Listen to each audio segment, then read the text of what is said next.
Jai Shri Gurudev. Welcome to Biology online class. See, in the previous class, I already explained what is codominance. See, these are the phenotypes of blood group and these are the genotypes. See, blood group A.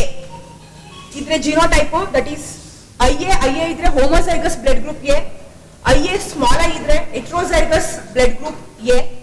IA will produce antigen A. So B blood group ಗೆ IB idre homozygous blood group B. IB small I idre heterozygous blood group B and IB produce antigen B. IA IB idre ಈ ಎರಡು ಅಲೀಲು ಒಂದೇ ಜೀನಿನ ಎರಡು ಅಲೀಲು. See, the two alleles of a single gene expressed together without influencing each other. ಒಂದೇ ಜೀನಿನ ಈ ಎರಡು ಅಲೀಲ್ಗಳು ಸಹ express ಆಗುತ್ತೆ. IA will produce antigen A and IB will produce antigen B. No one is dominant and no one is recessive. See, this is we call it as codominance. ಅದನ್ನ ನಾವು codominance ಅಂತ ಹೇಳ್ತೀವಿ. ಯಾವುದು ಡಾಮಿನೆಂಟ್ ಅಲ್ಲ, ಯಾವುದು recessive ಅಲ್ಲ, ಒಂದೇ ಜೀನಿನ ಎರಡು ಅಲೀಲ್ಗಳು ಸಹ ಎಕ್ಸ್ಪ್ರೆಸ್ ಆಗುತ್ತೆ. If IA and IB are present, both are expressed together without influencing each other. See, this is called codominance. Small I will not produce any antigen. So that's why ಈಗ O blood group ಅಲ್ಲಿ ಯಾವುದೇ ತರಹದ antigen ಇಲ್ಲ. So small I ಇದ್ದಾಗ blood group ಏನಾಗುತ್ತೆ, O ಆಗುತ್ತೆ. ಈಗ IA ಜೊತೆಗೆ ಸ್ಮಾಲ್ ಐ ಇದ್ರೆ ಸ್ಮಾಲ್ ಐ ಯಾವ ಆಂಟಿಜನ್ ಪ್ರೊಡ್ಯೂಸ್ ಮಾಡಲ್ಲ. IA ಆಂಟಿಜನ್ A ಪ್ರೊಡ್ಯೂಸ್ ಮಾಡುತ್ತೆ. ಆಂಟಿಜನ್ A ಪ್ರೊಡ್ಯೂಸ್ ಆದ್ರೆ ಬ್ಲಡ್ ಗ್ರೂಪ್ A ಆಗುತ್ತೆ. IB ಜೊತೆಗೆ ಸ್ಮಾಲ್ ಐ ಇದ್ರೆ ಸ್ಮಾಲ್ ಐ ಅಗೈನ್ ಯಾವುದೇ ಆಂಟಿಜನ್ ಪ್ರೊಡ್ಯೂಸ್ ಮಾಡಲ್ಲ. IB ಆಂಟಿಜನ್ B ನ ಪ್ರೊಡ್ಯೂಸ್ ಮಾಡುತ್ತೆ. ಅಗೈನ್ ಬ್ಲಡ್ ಗ್ರೂಪ್ B ಆಗುತ್ತೆ. ಇಲ್ಲಿ IA ಮತ್ತೆ IB ನ ಡಾಮಿನೆಂಟ್ ಅಂತ ಹೇಳ್ತೀವಿ, ಸ್ಮಾಲ್ ಐ ನ ರೆಸೆಸಿವ್ ಅಂತ ಹೇಳ್ತೀವಿ. ಈಗ ಎರಡೂ ಒಟ್ಟಿಗೆ ಇದ್ದಾಗ ಎರಡೂ ಎಕ್ಸ್ಪ್ರೆಸ್ ಆಗುತ್ತೆ. No one is dominant, no one is recessive. ಈಗ ಇದು ಡಾಮಿನೆಂಟ್ ಅಂತ ನಾವೇನು ಹೇಳಲ್ಲ. Both are express together without being influenced by each other. ಎರಡೂ ಸಹ ಎಕ್ಸ್ಪ್ರೆಸ್ ಆಗುತ್ತೆ ಇನ್ಫ್ಲೂಯೆನ್ಸ್ ಮಾಡದಲ್ಲ. ಅದನ್ನೇ ನಾವು ಕೋಡಾಮಿನೆನ್ಸ್ ಅಂತ ಹೇಳ್ತೀವಿ. ಈಗ ಕೋಡಾಮಿನೆನ್ಸ್ ಗೆ ಕೆಲವೊಂದು ಪಾಯಿಂಟ್ಸ್ ನ ಬರೆಯೋಣ. ಫಸ್ಟ್ ಪಾಯಿಂಟ್ ಅಲ್ಲಿ the two alleles of a single gene responsible for producing two distinct gene products. ಒಂದೇ ಜೀನಿನ ಎರಡು ಅಲೀಲ್ಗಳು ಅದರದೇ ಆದಂತಹ ಎರಡು ಡಿಸ್ಟಿಂಕ್ಟ್ ಜೀನ್ ಪ್ರಾಡಕ್ಟ್ ಅನ್ನ ಪ್ರೊಡ್ಯೂಸ್ ಮಾಡುತ್ತೆ. ಅಂದ್ರೆ ಅರ್ಥ, ಒಂದೇ ಜೀನಿನ ಎರಡು ಅಲೀಲ್ ಆಗಿದ್ದು ಯಾರು, IA and IB. IA produce antigen A and IB produce antigen B. So antigens are the two distinct gene products, that is antigen A and antigen B. Two alleles ಯಾವುದು ಅಂತ ಅಂದ್ರೆ IA and IB. ಅದನ್ನ ನಾವು first point ಅಲ್ಲಿ ಏನ್ ಹೇಳ್ಬೋದು, two alleles of a single gene, two alleles of a single gene responsible for producing two distinct gene products. Two alleles of a single gene responsible for producing two distinct gene products. Two distinct gene products are nothing but antigen A and antigen B. Two alleles are nothing but IA and IB. These are the two alleles of a single gene, that is capital I. ಅದನ್ನ first point ಅಲ್ಲಿ ಹೇಳಿ. So next point ಅಲ್ಲಿ ಏನ್ ಬರೀಬಹುದು ಅಂತ ಅಂದ್ರೆ, if IA and IB are present, if IA and IB are present, ಒಂದು express ಆಗುತ್ತೆ, ಎರಡು ಎಕ್ಸ್ಪ್ರೆಸ್ ಆಗುತ್ತೆ, ಎರಡು ಎಕ್ಸ್ಪ್ರೆಸ್ ಆಗುತ್ತೆ. ಸೊ ನೆಕ್ಸ್ಟ್ ಏನ್ ಬರೀಬಹುದು, both are expressed together. If IA and IB are present, both are expressed together without being influenced by each other.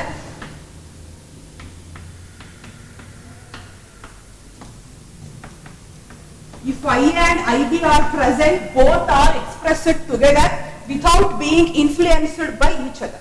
IA and IB ಎರಡು ಒಟ್ಟಿಗೆ ಇದ್ದಾಗ ಎರಡು ಎಕ್ಸ್ಪ್ರೆಸ್ ಆಗುತ್ತೆ without being influenced by each other. C ಎರಡು ಒಂದಕ್ಕೊಂದನ್ನ influence ಮಾಡೋದಿಲ್ಲ.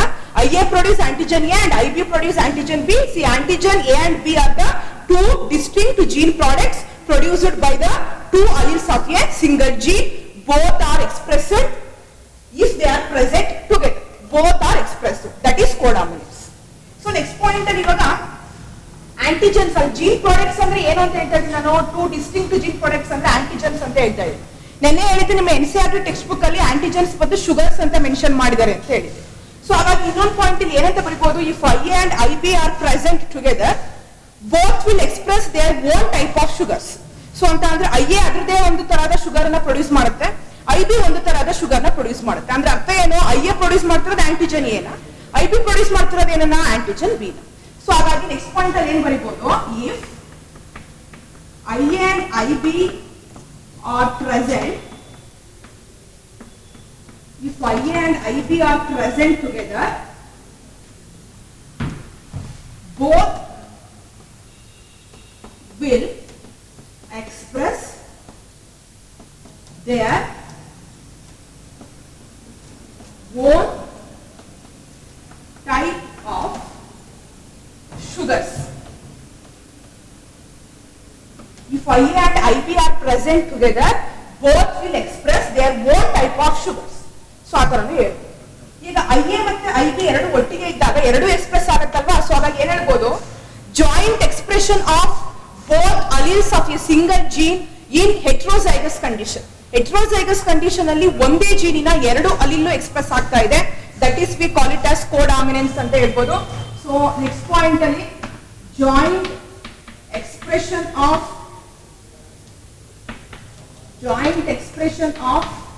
both alleles of a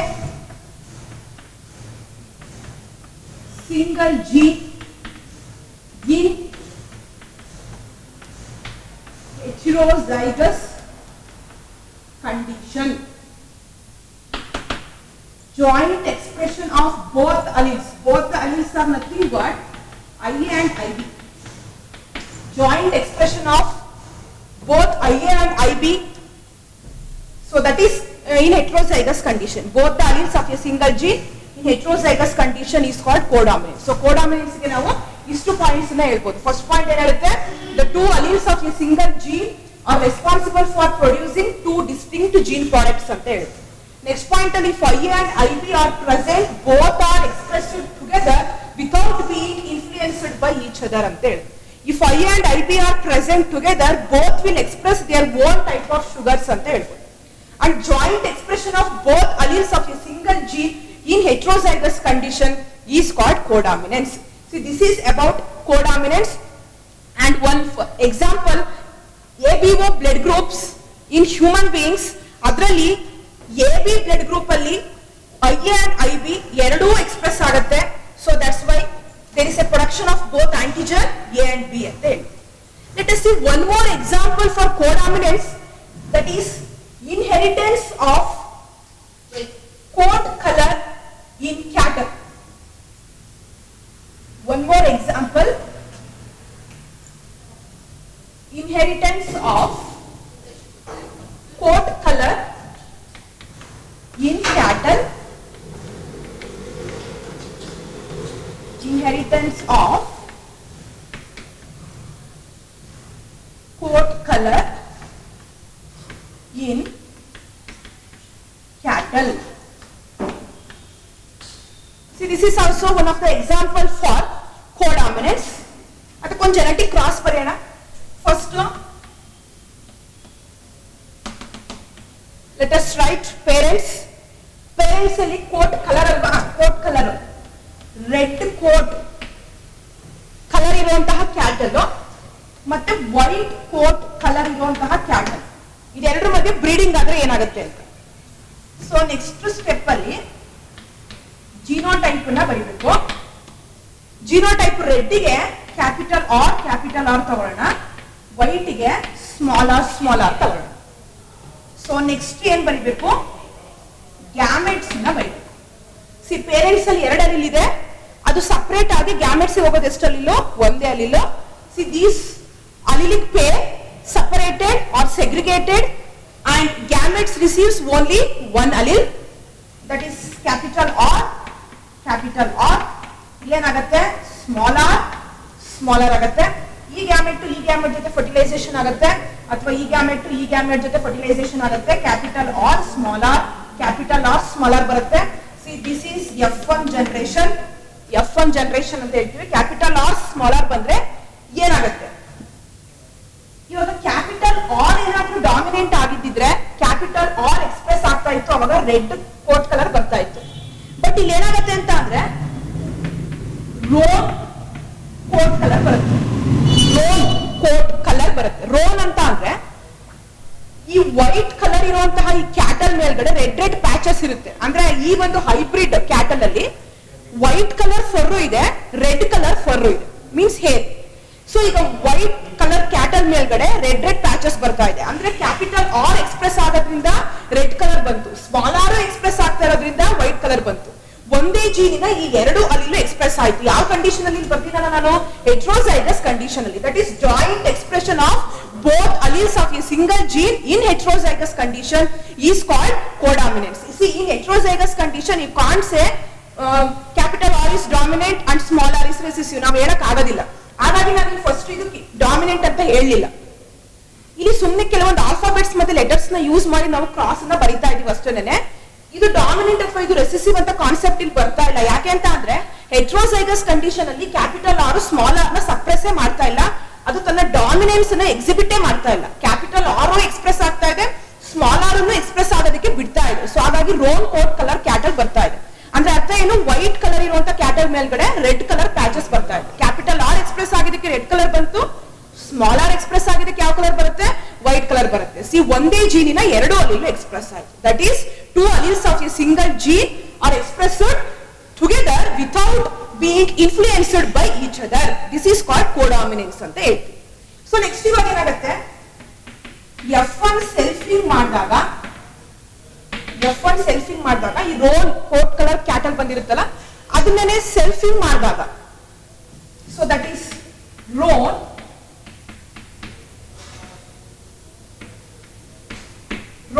coat colour ಇರುವಂತ cattle ನ ಮತ್ತೆ ರೋನ್ ಕೋಟ್ ಕಲರ್ ಇರುವಂತ ಕ್ಯಾಟಲ್ ಜೊತೆಗೆ ಕ್ರಾಸ್ ಮಾಡಿದಾಗ, ಸೆಲ್ಫಿಂಗ್ ಮಾಡಿದಾಗ. ಸೊ ನೆಕ್ಸ್ಟ್ ಈ ಸ್ಟೆಪ್ ಅಲ್ಲಿ ಜಿನೋಟೈಪ್ ನ ಬರೀರಿ. ಜಿನೋಟೈಪ್ ಏನು? ರೋನ್ದು capital R small R, capital R small R.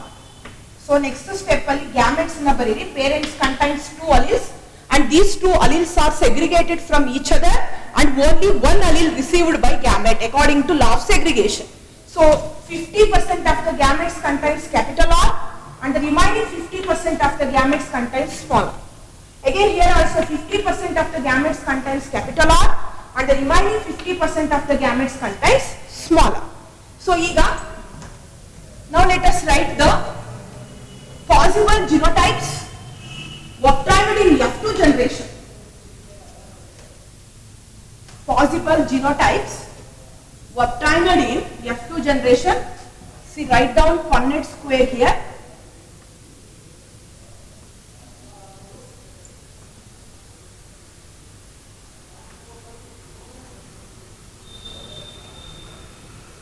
See, Punnett square gametes ಬರ್ಕೊಳ್ಳಿ. Capital R, small r, capital R, small r, female and male gametes.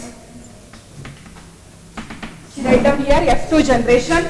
E gamete ಜೊತೆ fuse ಆದಾಗ you get capital R, capital R. E gamete ಜೊತೆ fuse ಆದಾಗ capital R, small r. ಇದು ಇದ್ರ ಜೊತೆ fuse ಆದಾಗಲೂ capital R, small r. ಇದು ಇದ್ರ ಜೊತೆ ಫ್ಯೂಸ್ ಆದಾಗಲೂ small r, small r.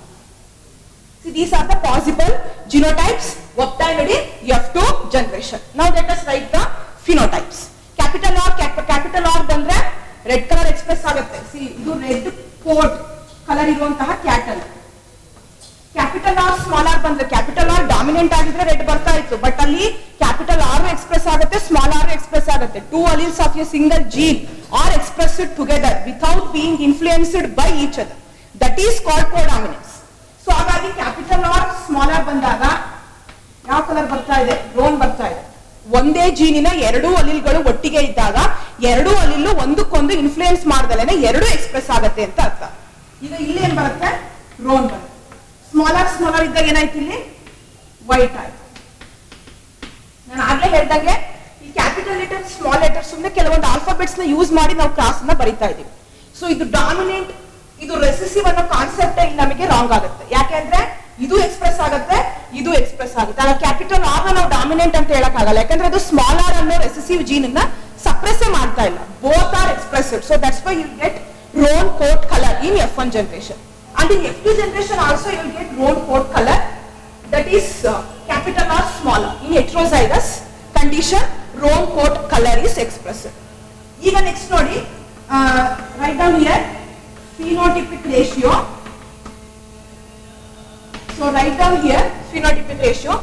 So phenotype na nodi alli red irodu ಒಂದಿದೆ, ರೋನ್ ಇರೋದು ಎರಡಿದೆ, ಅಗೇನ್ ವೈಟ್ ಇರೋದು ಒಂದಿದೆ. ಸೊ ಇಲ್ಲಿ ಬರೀರಿ ಫಿನೋಟೈಪ್ ನ, ಒಂದು ರೆಡ್, ಎರಡು ರೋನ್, ಅಗೇನ್ ಒಂದು white. 1:2:1. Phenotypic ratio is 1:2:1. Next, write down here the genotypic ratio. Genotypic ratio ಬರೆಯೋಣ. ಕ್ಯಾಪಿಟಲ್ ಆರ್ ಒಂದಿದೆ, ಕ್ಯಾಪಿಟಲ್ ಆರ್ ಸ್ಮಾಲ್ ಆರ್ ಎರಡಿದೆ, ಸ್ಮಾಲ್ ಆರ್ ಒಂದು. ಕ್ಯಾಪಿಟಲ್ ಆರ್ ಒಂದು, ಕ್ಯಾಪಿಟಲ್ ಆರ್ ಸ್ಮಾಲ್ ಆರ್ ಎರಡು, ಸ್ಮಾಲ್ ಆರ್ ಒಂದು. Phenotypic ratio and genotypic ratio is same in codominance. In incomplete dominance also the genotypic ratio and phenotypic ratio is same. And here in codominance also the phenotypic ratio and genotypic ratio is same. That is 1:2:1 and genotypic ratio also 1:2:1. See, this is one of the example for codominance, that is inheritance of coat color in cattle. So CET ಮತ್ತೆ NEET exams ಅಲ್ಲಿ ಈ codominance ಗೆ ಈ ಒಂದು inheritance of coat color in cattle ನ example ಆಗಿ ತಗೋಬಹುದು. ಇದ್ರ ಮೇಲ್ಗಡೆ ಕ್ವೆಶ್ಚನ್ಸ್ ಅನ್ನ ಕೇಳ್ತಾ ಇರ್ತಾರೆ. So inheritance of coat color in cattle, it is also one of the good example for codominance. And in this class, or you can say in codominance, the phenotypic ratio and genotypic ratio is same, that is 1:2:1.